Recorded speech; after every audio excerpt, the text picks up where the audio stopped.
Saat merasa marah, seseorang bisa menyampaikan sesuatu. Perasaan marah terkadang muncul karena kita merasa nggak senang akan sesuatu. Ternyata tubuh kita dapat merasakan hal tersebut saat kita juga sedang marah loh. Sering marah juga nggak baik bagi kesehatan tubuh kita. Yuk kita cari tahu apa saja yang terjadi pada tubuh saat kita sedang marah. Sebelum kita lanjut videonya, jangan lupa klik tombol subscribe dan tombol loncengnya ya. Saat merasa marah, seseorang bisa menyampaikan sesuatu atau melakukan hal yang gak biasa kita lakukan karena sedang emosi. Sebagian orang bisa merasa marah ketika ada di situasi yang gak disukainya loh. Ternyata saat seseorang marah, yang terjadi pada otak yakni terjadinya respon flight to fight. Respon ini membuat kita berpikir apa yang sebaiknya kita lakukan. Pertama, bagian otak yang disebut amigdala menjadi aktif. Bagian otak ini yang memberikan sinyal untuk mengaktifkan hormon yang dapat meningkatkan detak jantung dan tekanan darah kita. Maka saat kita marah, tubuh akan jadi terasa berenergi. Darah mengalir dari saluran pencernaan ke kepala, tangan, dan kaki kita. Sehingga ketika kita marah, bisa memiliki energi lebih. Jika kita terlalu sering marah, maka tubuh juga akan mengalami perubahan loh. Rupanya saat otak kita melepaskan hormon itu, tubuh juga melepaskan asam lemak yang bisa menumpuk pada pembuluh darah. Akibatnya aliran darah menurun dan meningkatkan risiko serangan jantung, stroke, dan lainnya. Saat sedang marah, tubuh kita pun akan membakar banyak energi yang menyebabkan suhu tubuh menjadi naik, makanya tubuh pun akan terasa panas. Wah, ternyata terlalu sering marah malah berbahaya untuk kesehatan tubuh ya. Supaya bisa mengurangi rasa marah, kita bisa mencoba mengatasinya dengan lebih tenang. Dengan bersikap lebih tenang akan membantu aliran darah ke otak lebih baik yang akan mengendalikan pikiran sehat kita. Kita dapat mencoba juga saat marah, cobalah untuk menghitung 1-10 untuk meredakan rasa marah. Perasaan marah memang kerap kali bisa muncul tiba-tiba, apalagi jika ada pemicunya.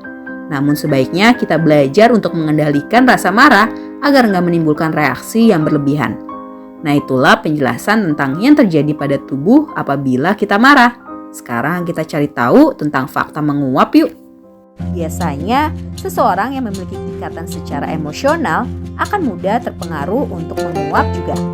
Namun akan berbeda jika menguap di samping orang yang nggak memiliki kedekatan sosial atau nggak akrab akan sulit terpengaruh. Biasanya kita menguap karena mengantuk atau karena bosan. Namun pastinya kita juga pernah menguap bahkan setelah bangun tidur. Artinya menguap itu bukan saja menjadi tanda bahwa kita sedang mengantuk, tapi jadi sebuah tanda yang dilakukan oleh tubuh kita. Berdasarkan Sleep Foundation, menguap merupakan gerakan yang tubuh lakukan untuk mendinginkan suhu otak yang terlalu panas.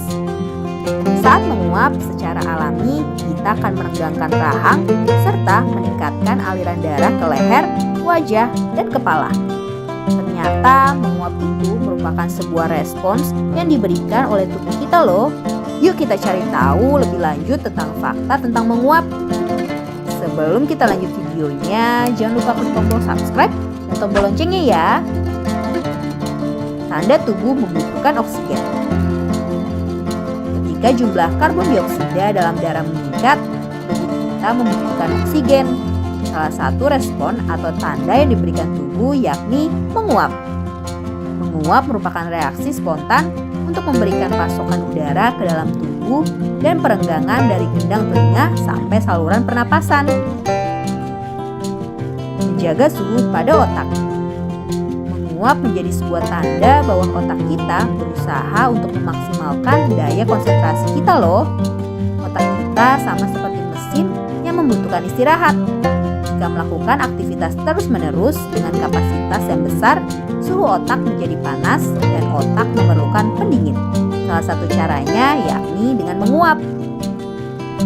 Saat menguap, secara alami kita akan merenggangkan rahang serta meningkatkan aliran darah ke leher, wajah, dan kepala. Menguap sulit menular pada penyakit tertentu. Menguap biasanya menular bagi sebagian besar orang, namun bagi penderita penyakit penyakit tertentu seperti skizofrenia dan Down syndrome akan sulit tertular untuk menguap karena kedua penyakit ini mengganggu kemampuan penderita untuk merasakan keadaan mental dan emosional orang lain. Menjadi tanda penyakit. Jika terlalu sering menguap dapat menjadi tanda akan adanya penyakit tertentu seperti penyakit syaraf, darah rendah, dan juga kelelahan. Ada kedekatan sosial. Biasanya, seseorang yang memiliki ikatan secara emosional akan mudah terpengaruh untuk menguap juga. Namun akan berbeda jika menguap di samping orang yang nggak memiliki kedekatan sosial atau nggak akrab akan sulit terpengaruh. Manusia menguap selama 6 detik. Rata-rata manusia biasanya hanya menguap selama 6 detik loh. Bayi dalam perut dapat menguap. Pada tahun 2014, seorang dokter yang melakukan pemeriksaan USG 4 dimensi mengatakan bayi yang masih dalam kandungan juga dapat menguap. Nah, itulah fakta menarik tentang menguap. Masih banyak fakta menarik lainnya loh. Sampai di sini dulu ya videonya.